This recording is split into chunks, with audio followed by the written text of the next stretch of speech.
Puri. He's a war studies professor at King's College, London. He joins us live from Singapore. Hi there, Professor. Thank you for your time.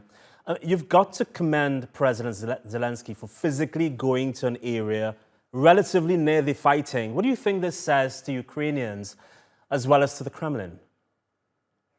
Yeah, well, thanks for having me. I mean, I watched Zelenskyy's appearance in the areas affected, and it's obviously a really important thing for him to do, to rally his people, to show solidarity, to show that he is very much in command of a situation that, of course, for Ukraine is a deep tragedy. But I was certainly struck as to how tired he looked, understandably, and he exhorted the international community to condemn what he said was Russia's terrorist attack in destroying the dam.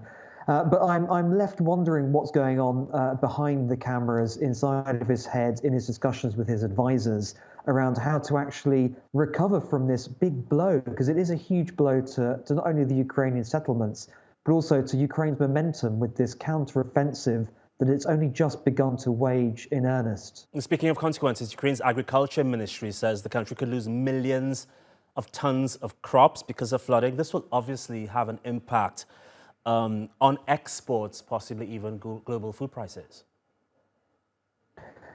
Yeah, that's a really important point, because there's now concern that a large amount of agricultural land will be what could just be desert in the coming months and years because of the failure of irrigation systems caused by the destruction of the dam. You will, of course, recall that one of the few, if the only agreement that Russia and Ukraine have come to since the invasion began last year was over exporting grain. That was a deal that was facilitated by the UN and by Turkey as well.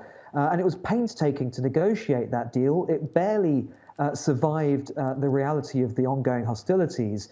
But now you have this additional reality where Ukraine's grain production could be severely affected, as you're saying. And that adds further complexity. And I think it also jeopardizes, as I say, the viability and the importance of coming to that deal and holding that deal to allow Ukraine to export its grain. Last point on this, Ukraine still doesn't control all of its Black Sea coastline. Clearly, some of that is still occupied by Russia. So you can see how Russia has added additional pressure to Ukraine with this catastrophe that's now befallen southern Ukraine.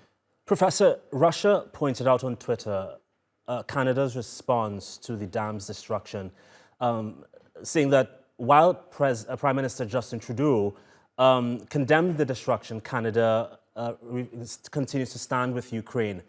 While we still don't know who's responsible for downing the dam, do you agree with Russia on the Moscow perceived point that the international community may be turning a blind eye to any war crimes Ukraine might commit? This is a very, very delicate situation, because clearly, the international community comprises of individual countries, and there are some countries that are very strongly supporting Ukraine and others that are somewhat in the middle. But I think with the dam in particular, there's no incentive for Ukraine to have destroyed this dam.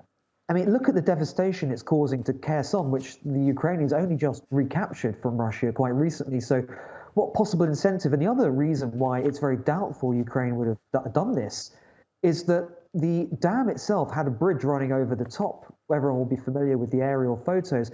That bridge is one of the only, in fact, bridge in that area of the Dnieper River that allows the Ukrainian military to have potentially crossed in their attempts to recapture territories of southern Ukraine that are still held by Russia. So the Russians have reinforced this buffer zone, this front line, which is made up of this river, by destroying the dam. Just returning very quickly to your point about condemning Ukrainian war crimes, there have been some condemnations when Ukrainian forces have paraded Russian soldiers who are prisoners of war. That's against the Geneva Convention. But I think with this particular incident with the dam destruction, I can't really see how Ukraine is to blame for destroying a dam that is causing devastation to Ukrainian lands. Point taken. Professor Samir Puri of the King's College, London, thank you so much for your time.